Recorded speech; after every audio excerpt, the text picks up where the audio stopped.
La quatrième traite de la manière dont je peux faire des configurations. Cela signifie que si je me connecte à Gain Collaboration en tant qu'administrateur, j'ai naturellement plus de droits qu'un utilisateur normal. Je peux aller ici et créer des utilisateurs.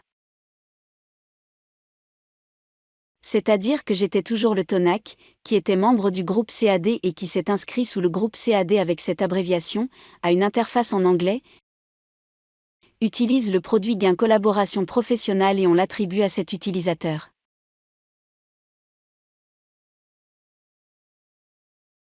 Cet utilisateur appartient au groupe. Si l'on regarde ensuite, les groupes accèdent aux règles correspondantes, utilisent ici la règle standard ou le jeu de règles standard. On peut le définir ici. Les utilisateurs du groupe CAD ont la possibilité de créer différents documents, donc le droit de créer des documents. Je peux limiter ou attribuer ce droit à différents utilisateurs ou à différents groupes. Les données SolidWorks ou Inventor peuvent être créées. S'agit-il d'un utilisateur qui n'a des droits que pour un ZW3D ou pour un ZWCAD?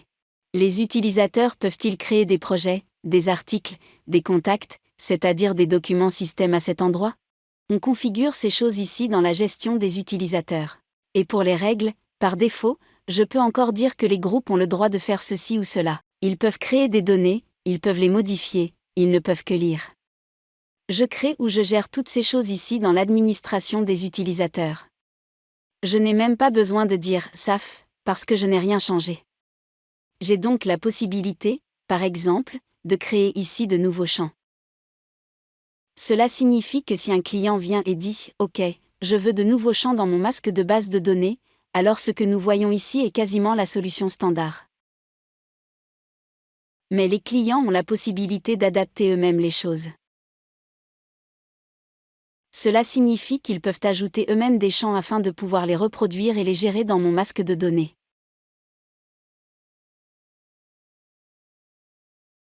Ici, j'ai par exemple le serveur de tâches. Accès au serveur de tâches. Je peux définir ici différents types de tâches.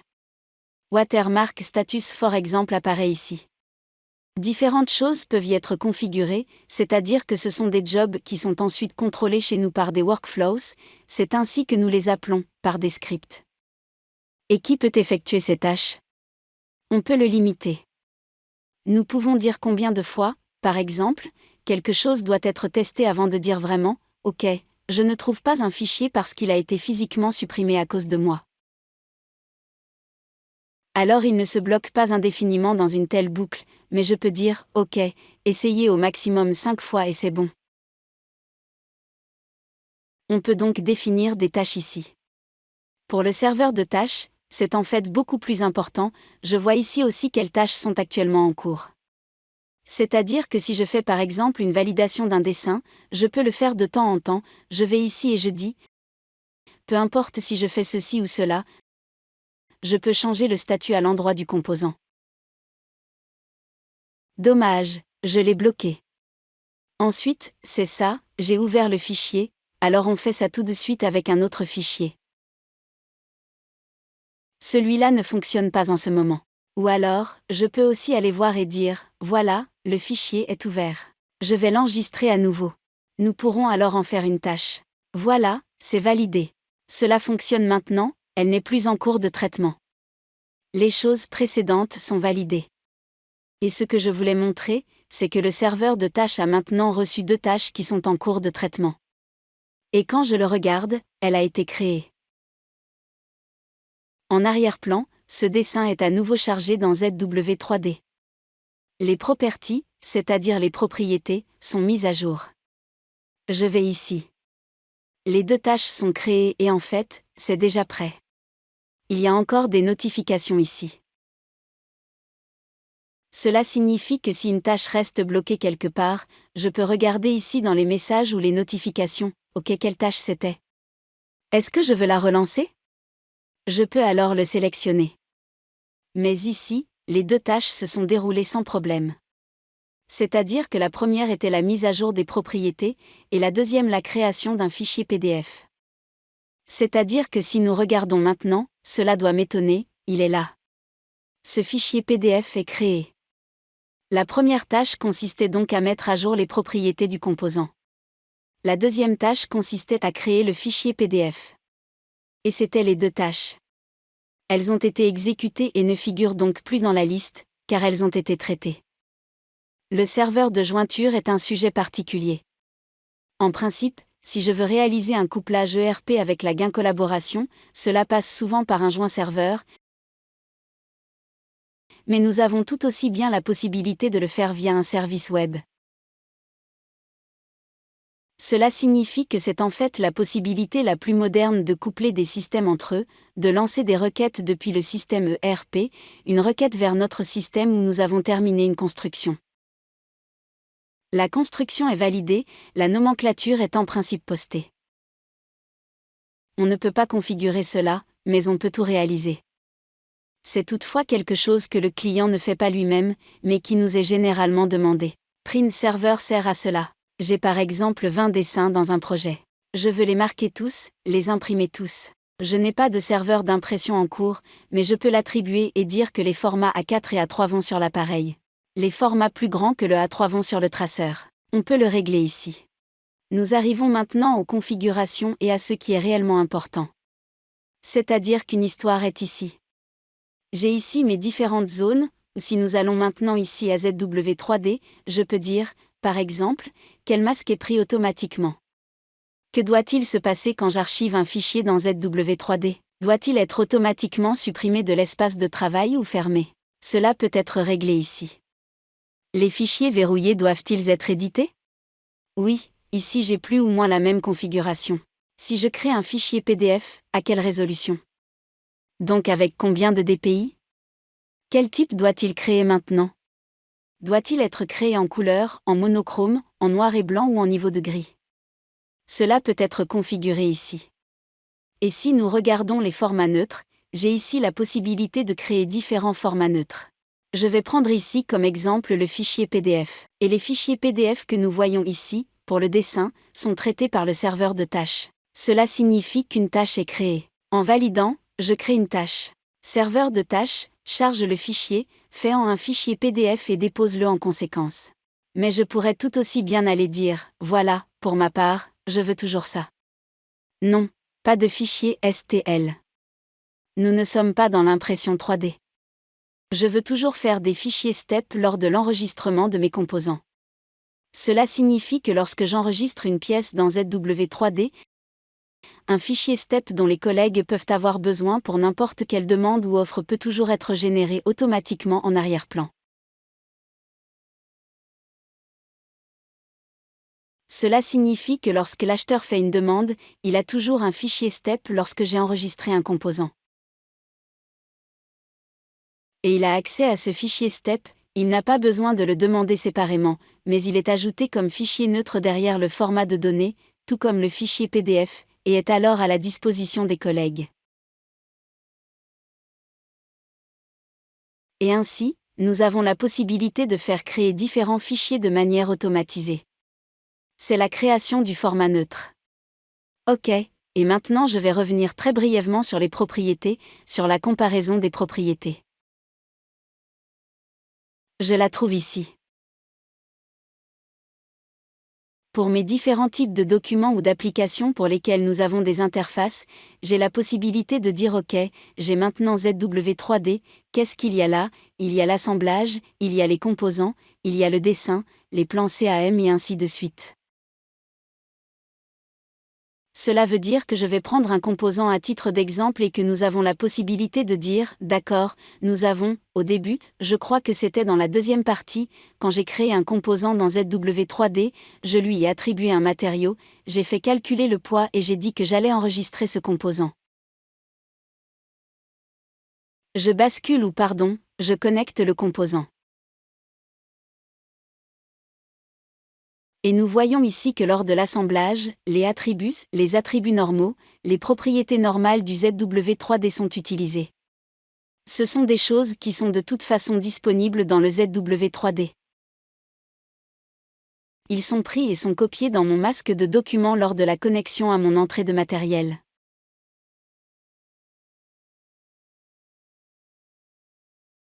Et c'est pareil dans l'autre sens pour d'autres choses. C'est-à-dire le champ préfixe 1, préfixe 2, nom d'affichage, nom 1, index, créateur et ainsi de suite. Je vais activer le mode avancé. Pour les différentes versions, nous pouvons écrire la date, nous pouvons écrire le créateur de la modification, de la révision, nous pouvons écrire le texte de révision et le numéro de révision en principe sur différents attributs dans ZW3D.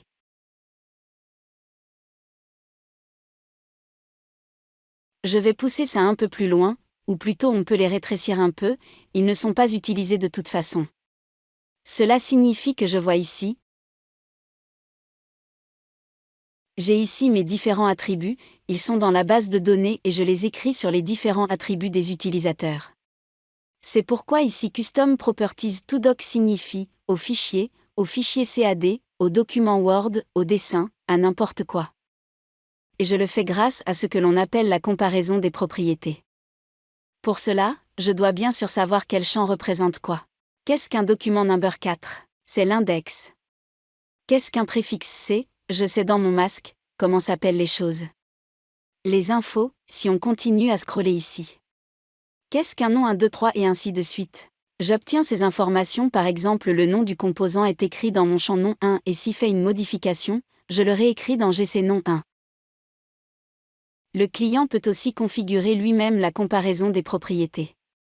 C'est ce qui se passe dans notre solution standard. Mais on peut aussi l'élargir. Si on dit que j'ai encore d'autres champs que je veux gérer, je les attribue au document via la comparaison des propriétés. Et voilà à quoi cela ressemble. Si je suis ici dans mon masque de données et que je suis par exemple ici sur le champ, disons éditer, je suis sur le champ, alors j'ai ici un masque de sélection. Avec la commande F1, quand je suis sur le champ, je vois alors, OK, comment s'appelle ce champ ? L'utilisateur ne le sait peut-être pas toujours. Je viens de lire index. Dans notre base de données, Master Data Document s'appelle Master Data Document Number 4. Et cette information, c'est moi qui l'obtiens en tant qu'administrateur. Quel champ s'appelle comment ? J'entre ici, j'entre ici, j'appuie sur mon champ et je dis OK, c'est le nom 3 alors à cet endroit. Ici aussi, c'est écrit devant, mais ici je sais exactement quelle est la valeur du champ. D'accord. Je sais alors aussi ce que je dois régler dans la comparaison des propriétés pour que cela atterrisse dans l'enregistrement à l'endroit où j'en ai besoin. OK, c'est la correspondance des propriétés. Et ensuite ? Oui, le statut, je peux aussi le montrer. C'est-à-dire qu'ici, en principe, j'ai mon statut. Statut administration, exactement. C'est-à-dire que si je dis ici développement, pour quel type de document est-ce le statut de départ ? Est-ce que c'est éditable ? Quel symbole faut-il utiliser ? Si quelqu'un dit que je ne veux pas que les dessins en cours de réalisation soient accompagnés de cette boule jaune, mais de n'importe quoi d'autre, je peux aller ici et dire que je vais chercher un autre symbole, je veux une boule grise ou n'importe quoi d'autre, ou n'importe quel autre exemple d'image à la place, que je peux alors lui attribuer. C'est ça. Et je dis ici, pour quel type de document est-ce le statut de départ ? C'est-à-dire que si je crée un nouveau dessin AutoCAD par exemple ou un nouveau fichier ZW3D, un nouveau composant ZW3D, c'est le statut de départ. Cela signifie que lorsque je connecte une pièce, que je la crée, elle est toujours en cours par défaut. Et c'est ainsi que je définis mes différents statuts. Ici, la révision est différente, elle est validée, nous y trouvons le symbole, et nous avons déjà vu le point d'exclamation rouge. C'est très bref à ce sujet. Comme je l'ai dit, il ne s'agit pas d'une formation, mais seulement d'une vue d'ensemble. Où peut-on changer quoi ? Et je n'ai pas forcément toujours besoin d'un programmeur qui me fasse des choses. Je n'ai pas toujours besoin du fabricant du logiciel pour générer un autre champ quelque part dans le masque. Nous en sommes là avec les masques et les champs. En tant qu'administrateur, je peux également le faire moi-même. Si je dis que je veux modifier les masques, c'est le masque de document que je veux éditer. J'ai donc ici mon éditeur de masques, j'ai les différents champs et je peux dire, OK, ce champ est trop long pour moi, je peux le raccourcir. Alors c'est seulement 180 de largeur. Et oui, J'aimerais le déplacer un peu plus, ou je ne sais quoi. Quel est le contenu? Il y a le champ de la base de données, Master Data Name 1, c'est-à-dire la désignation 1 dans mon enregistrement ou de mon enregistrement.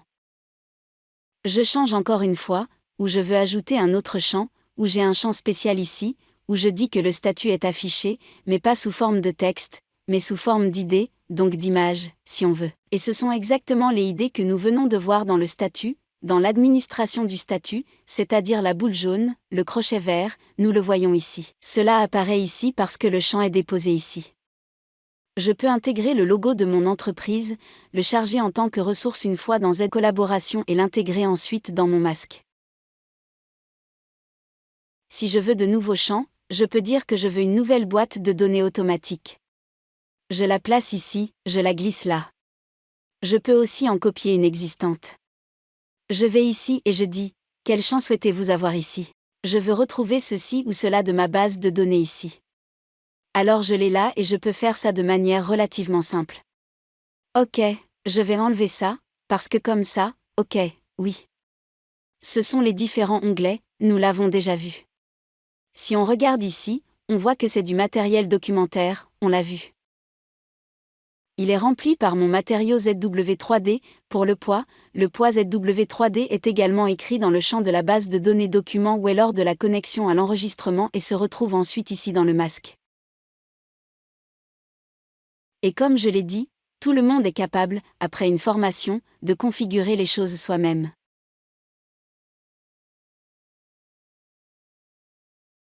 Et c'est exactement ce qui se passe ici. Cela va encore un peu plus loin. Où je peux aller et dire que je veux voir les documents dans ma liste de résultats, c'est-à-dire quand je dis affiche-moi donc les documents, il y a ici en haut différentes colonnes et je peux alors définir, lesquels je veux voir. Vous voyez que parmi les centaines de champs de la base de données, je ne les affiche pas tous, mais seulement quelques-uns. Et ils apparaissent ensuite, si je le souhaite, dans la liste. Et quand je les ai étendus, je ne les enregistre pas. J'ai alors la possibilité d'afficher certaines choses. Ainsi, le poids du composant apparaîtra également. Je le déplace alors à ma guise vers là. Si cela me convient mieux, je le mets là et je peux ainsi configurer moi-même mes objets. OK. Pour finir, je vais peut-être montrer comment je peux créer des filtres en tant qu'administrateur. C'est-à-dire que je vais ici sur ZW3D. Ensuite, comme je l'ai déjà expliqué dans la première vidéo, tout apparaît ici avec ZW3D. Composants, dessins, etc. Et ainsi de suite. Si je vais sur le dessin, j'obtiens, c'est un filtre direct, ce que l'on voit aussi. Si je clique une fois ici, c'est un filtre direct. Cela signifie que je clique dessus et qu'il m'affiche immédiatement tous les résultats. Je n'ai pas besoin de cliquer sur « Rechercher ». À partir d'un certain nombre de fichiers, cela n'a plus de sens. C'est-à-dire que si j'ai 60 000 enregistrements, que je clique ici et qu'il les liste tout d'abord, cela prend évidemment un moment de plus que pour 190. De là, un filtre direct, il faut peser le pour et le contre. Est-ce que j'en ai besoin? Je n'en ai pas besoin? Mais si je clique dessus, ce qui s'appelle un filtre direct, je n'ai pas besoin de chercher, je clique dessus, et hop, le résultat m'est fourni. Je veux voir des dessins, mais je ne veux voir que les dessins partagés. Alors ça veut dire que je peux venir ici et dire « Oh non, show relais à Z ». Voilà. Et alors je n'obtiens ici dans la liste de résultats que des dessins validés. Il n'y en a plus 190, mais seulement 72. Et je voudrais enregistrer ce filtre tel qu'il est maintenant.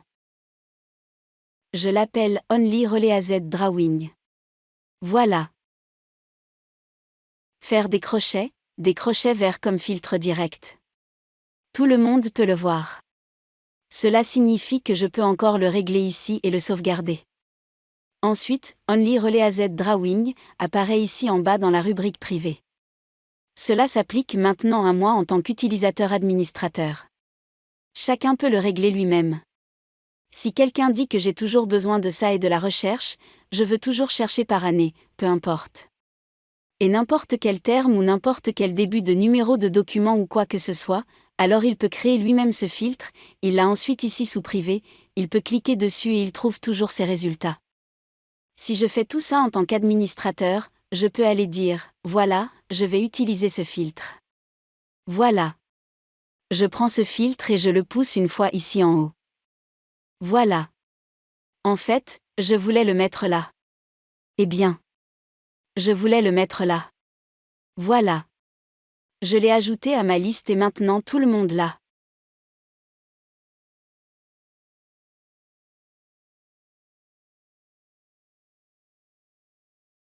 Je peux aussi aller voir et dire, j'ai un utilisateur particulier, les collègues des achats ou des ventes, de la production, peu importe. Ils n'ont pas accès à tous les autres filtres. Ils n'ont que le bouton « Dessin validé » uniquement, ils ne peuvent que cliquer dessus, ils n'ont donc pas la possibilité d'afficher des dessins erronés ou anciens ou obsolètes ou en révision, mais ils ont ce filtre et ne voient que les dessins validés.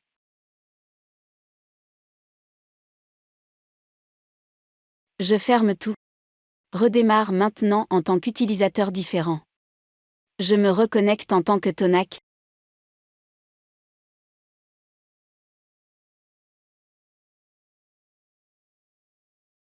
Voilà, on va voir ça. Ensuite, il est là. Je clique dessus et seuls les dessins partagés s'affichent. Et ainsi, j'ai déjà souvent de nombreuses sources d'erreurs chez l'un ou l'autre client qui ne fait pas attention, qui cherche simplement quelque chose parce qu'il sait qu'il y avait une plaque de montage. Et quand il cherche, il ne trouve que la plaque de montage partagée. S'il se place dessus et dit « Mounting plate », il trouve alors le dessin, il trouve alors le composant. Mais il trouve aussi l'ancien dessin et l'ancien composant, qui ne sont plus valables depuis longtemps. Et est-ce que cela pourrait s'appeler ainsi? Et comme je l'ai dit, on peut configurer des filtres à cet effet. Est-ce que tout le monde est capable de le faire lui-même? Est-ce que l'administrateur de votre entreprise est également en mesure de le faire? Et oui, cela fonctionne très facilement. En tant qu'utilisateur normal, je n'ai plus autant de droits et je ne peux plus faire que certaines choses. Je peux utiliser le système de messagerie. Je peux consulter l'aide. C'est aussi très utile. Le service me permet par exemple d'afficher les fichiers journaux. Cela signifie que si quelque chose ne fonctionne pas comme prévu, je peux dire « Ok, ouvrez le répertoire contenant les fichiers journaux et vous y trouverez des informations que je pourrais peut-être utiliser. » Nous, en tant que support, c'est sûr. Le client, je ne sais pas forcément. Parfois oui, parfois non. Dans ce cas, il est écrit que tu as ouvert un fichier avec telle ou telle valeur. L'information est là. Quelque chose est fait lors de la définition de certains attributs. Et si quelque chose devait rester bloqué quelque part ou si l'enregistrement n'était pas correctement comparé ou quelque chose comme ça, nous aurions la possibilité d'y jeter un coup d'œil et de trouver l'erreur mieux ou plus rapidement. D'accord. Mais comme je l'ai dit, en tant qu'administrateur, je peux faire beaucoup plus de choses qu'un utilisateur normal.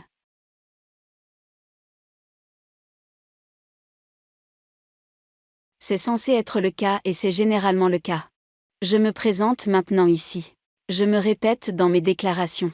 Je m'inscris maintenant ici et je mets un crochet. Mais normalement, l'administrateur a bien sûr un mot de passe que les autres utilisateurs ne connaissent pas. Et normalement, je ne peux pas non plus cliquer ici. Si l'administrateur a un mot de passe, je dois aussi le saisir à cet endroit. En général, je suis un utilisateur Windows, Tonak en l'occurrence, je coche ici « Rester connecté » et ensuite « Se connecter automatiquement » et c'est très rapide. Et oui, je n'ai pas la possibilité de choisir autre chose à ce moment-là. C'est tout pour la 4e partie. J'espère que ces 4 vidéos vous ont donné un bon aperçu de la gain collaboration dans le cadre de ZW3D. Oui. J'espère que cela vous a plu. J'espère que vous en avez eu un bon aperçu.